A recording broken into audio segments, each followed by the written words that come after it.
Hello friend, आप सभी का स्वागत है आज की इस वीडियो में। आज की इस वीडियो में बिहार स्टेट एग्जाम 2025 के पेपर की एनालिसिस करने वाले हैं। 31 अक्टूबर 2025 का फर्स्ट शिफ्ट का पेपर हो चुका है। फर्स्ट शिफ्ट का पेपर 9 बजे से लेकर के 11:30 बजे तक कंडक्ट कराया गया था, जिसमें शिक्षण कला और जीके के प्रश्न करने वाले हैं। तो स्टेट एग्जाम में पूछा गया सबसे पहला प्रश्न है, शिक्षण का वास्तविक उद्देश्य क्या है। तो यहाँ पे इसका राइट आंसर हो जाएगा, विद्यार्थियों के व्यवहार में अस्थायी परिवर्तन लाना शिक्षण का वास्तविक उद्देश्य है। तो यहाँ पे बी वाला बिल्कुल यहाँ पे राइट आंसर हो जाएगा। इसके बाद नेक्स्ट प्रश्न आपका यहाँ पे दिया गया है, अधिगम की प्रक्रिया किससे सर्वाधिक प्रभावित होती है। तो यहाँ पे इसका राइट आंसर हो जाएगा, विद्यार्थियों की प्रेरणा से। तो यहाँ पे क्या होगा, आपका ऑप्शन नंबर बी वाला बिल्कुल राइट आंसर हो जाएगा। इसके बाद नेक्स्ट है आपका, teaching is an art as well as science. जो आपका शिक्षण है वह कला भी है और विज्ञान भी है। तो यहाँ पे यह कथन किसने दिया था। तो यहाँ पे इसका राइट आंसर हो जाएगा, यह है क्रो एंड क्रो का कथन। सी वाला बिल्कुल यहाँ पे राइट आंसर है।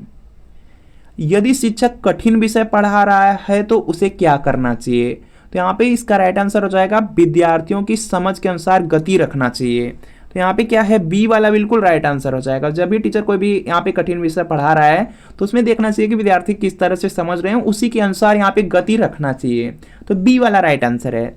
सूक्ष्म शिक्षा जो आपका माइक्रो टीचिंग है उसका मुख्य उद्देश्य क्या है। तो यहाँ पे इसका राइट आंसर हो जाएगा, शिक्षण कौशल का अभ्यास करना। उसके माध्यम से क्या होता है, जो शिक्षण या माइक्रो टीचिंग होता है उसमें क्या करते हैं, जो शिक्षण जो यहाँ पे शिक्षक रहते हैं उनका यहाँ पे शिक्षण कौशल का अभ्यास होता है, जो छात्राध्यापक रहते हैं बेसिकली। तो यहाँ पे बी वाला बिल्कुल राइट आंसर होगा। ब्लूम की संज्ञानात्मक वर्गीकरण प्रणाली का जो सर्वोच्च स्तर क्या है। तो यहाँ पे इसका राइट आंसर हो जाएगा, यह होता है आपका सर्वोच्च। यहाँ पर देखेंगे दिया गया है, तो इनमें से हो जाएगा आपका यहाँ पे डी वाला हो जाएगा। तो यहाँ पे डी राइट आंसर है। इसके बाद नेक्स्ट आपका है यहाँ पे, शिक्षण उद्देश्य निर्धारित करते समय सबसे पहले क्या तय किया जाता है। तो यहाँ पे देखेंगे इसका राइट आंसर हो जाएगा, शिक्षण उद्देश्य निर्धारित करते समय सबसे पहले क्या तय किया जाता है।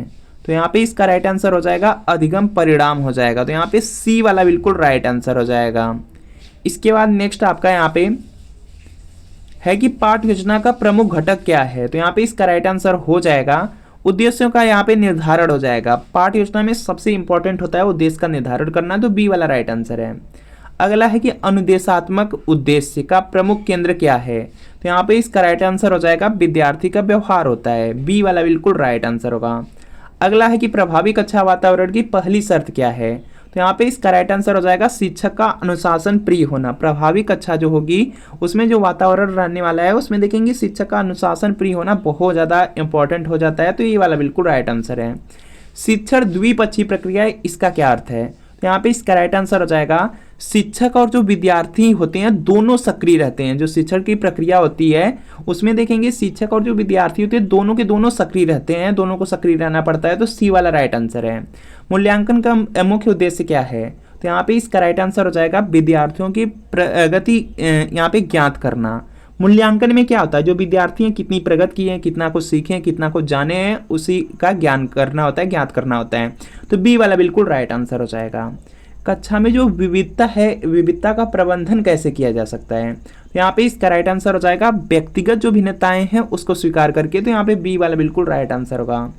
अगला प्रश्न है कि फीडबैक का अर्थ शिक्षण प्रक्रिया में क्या है। तो यहाँ पे इसका राइट आंसर हो जाएगा, जो आपको यहाँ पे प्रतिक्रिया मिली है। फीडबैक में क्या होता है, जो भी गलती करते हैं गलती के बारे में आपको बताया जाता है, उसके सुधार के लिए कहा जाता है।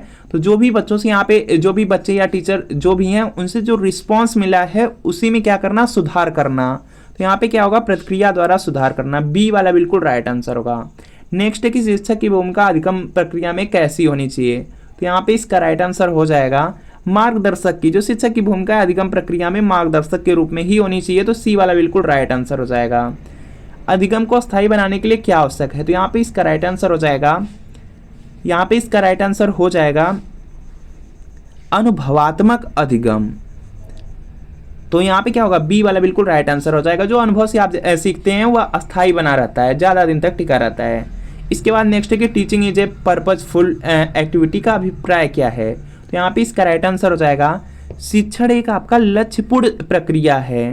तो यहाँ पे क्या है, बी वाला बिल्कुल राइट आंसर हो जाएगा। इंस्ट्रक्शनल एनालिसिस का प्रयोग किस लिए किया जाता है? तो यहाँ पे इसका राइट आंसर हो जाएगा शिक्षण सामग्री को व्यवस्थित करने के लिए, तो बी वाला बिल्कुल राइट आंसर होगा। शिक्षक द्वारा उदाहरणों का उपयोग किस प्रकार के शिक्षण में सहायक होता है? तो यहाँ पे इसका राइट आंसर हो जाएगा जो सार्थक शिक्षण होता है उसमें देखेंगे क्या होता है कि शिक्षक द्वारा जो उदाहरणों का उपयोग होता है वह शिक्षण में सहायक होता है, तो यहाँ पे बी वाला राइट आंसर होगा। अगला है कि शिक्षण सहायक सामग्री का प्रयोग क्यों किया जाता है? तो यहाँ पे इसका राइट आंसर हो जाएगा अवधारणाओं को स्पष्ट करने हेतु जो शिक्षण सहायक सामग्री है उसका प्रयोग किया जाता है, बी वाला बिल्कुल राइट आंसर हो जाएगा। इसके बाद नेक्स्ट कि सहपाठी शिक्षण में कौन पढ़ाता है? तो यहाँ पे इसका राइट आंसर हो जाएगा विद्यार्थी पढ़ाते हैं। जो सहपाठी शिक्षण होता है उसमें विद्यार्थी को ही पढ़ाते हैं, तो यहाँ पे क्या होगा? सी वाला बिल्कुल राइट आंसर होगा। शिक्षण प्रक्रिया में रुचि का क्या महत्व है? तो यहाँ पे इसका राइट आंसर हो जाएगा अधिगम को सार्थक बनाती है। अगर शिक्षण प्रक्रिया में रुचि है तो रुचि इससे क्या होता है कि अधिगम को सार्थक बनाती है, अच्छे से आप सीख पाते हैं, तो ये वाला बिल्कुल राइट आंसर होगा। सीखने में विफलता का प्रमुख कारण क्या है? तो यहाँ पे इसका राइट आंसर हो जाएगा अगर शिक्षक की उदासीनता है या विद्यार्थी की मानसिक स्थिति सही नहीं है या वातावरण सही नहीं है, तो इन सब कारण से क्या होता है सीखने में विफलता होती है, नहीं सीख पाते हैं बच्चे, तो यहाँ पे क्या होगा? उपरोक्त सभी, डी वाला बिल्कुल राइट आंसर होगा। पाठ्य पुस्तक का सबसे महत्वपूर्ण उद्देश्य क्या है? तो यहाँ पे इसका राइट आंसर हो जाएगा शिक्षक को मार्गदर्शन देना, जो बी वाला है, बी वाला बिल्कुल राइट आंसर होगा।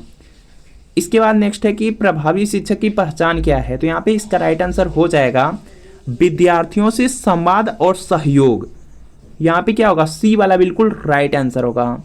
अगला है कि शिक्षण विधि पर का चयन किन पर निर्भर करता है?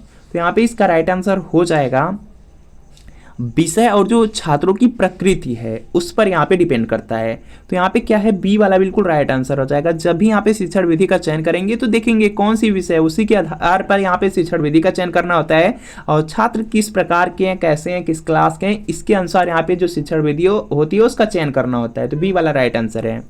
ब्लूम टैक्सोनॉमी का तीसरा स्तर कौन सा है? तो यहाँ पे इसका राइट आंसर हो जाएगा अनुप्रयोग हो जाएगा। ऑप्शन नंबर जो सी वाला है, सी वाला राइट आंसर है यहाँ पे। माइक्रो टीचिंग में जो फीडबैक है उसका कार्य क्या है? तो यहाँ पे इसका राइट आंसर हो जाएगा त्रुटियों को सुधारना। फीडबैक के बारे में आप लोग अच्छे से जान चुके हैं कि त्रुटियों का सुधारना, ए वाला बिल्कुल राइट आंसर हो जाएगा। अगला है कि पाठ्य योजना के प्रमुख प्रकार कितने होते हैं? तो यहाँ पे इसका राइट आंसर हो जाएगा पाठ्य योजना मुख्यतः आपकी यहाँ पे 3 प्रकार की होती है, तो यहाँ पे आपका ऑप्शन नंबर जो बी वाला है, बी वाला बिल्कुल राइट आंसर होगा।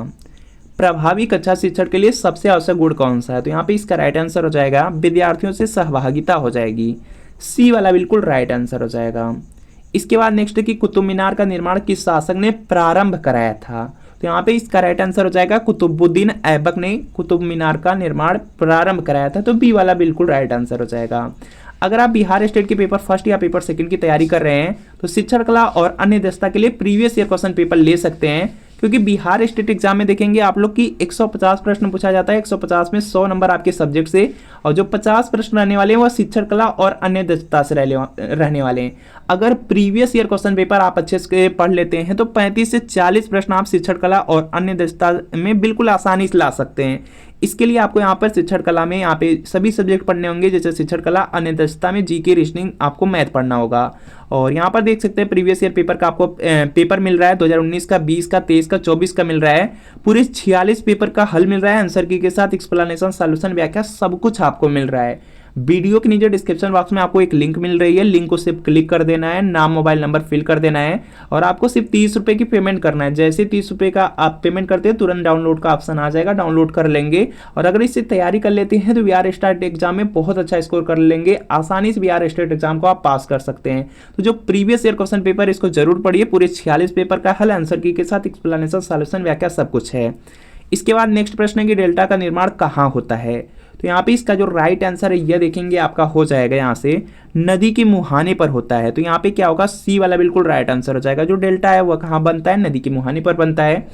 भारतीय संविधान में मौलिक कर्तव्यों को किस संशोधन द्वारा जोड़ा गया था? तो यहाँ पे इसका राइट आंसर हो जाएगा 42वां संविधान संशोधन द्वारा यहाँ पे मौलिक कर्तव्य को जोड़ा गया था संविधान में, तो बी वाला बिल्कुल राइट आंसर है। भारत में जो मुद्रा स्थिरता बनाए रखने की जिम्मेदारी किस संस्था की है? तो यहाँ पे इसका राइट आंसर हो जाएगा भारतीय रिजर्व बैंक, जो आपका आरबीआई है, आरबीआई की जिम्मेदारी है कि मुद्रा स्थिरता बनी रहे।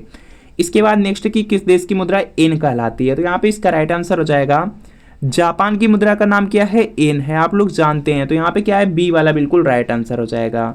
दर्पण में बनने वाली जो आभासी और सीधी प्रतिबिंब है किस प्रकार के दर्पण में बनती है, आभासी और सीधी यहाँ पे प्रतिबिंब दे दिया, तो यहाँ पे इसका राइट आंसर हो जाएगा समतल दर्पण द्वारा, सी वाला बिल्कुल राइट आंसर होगा।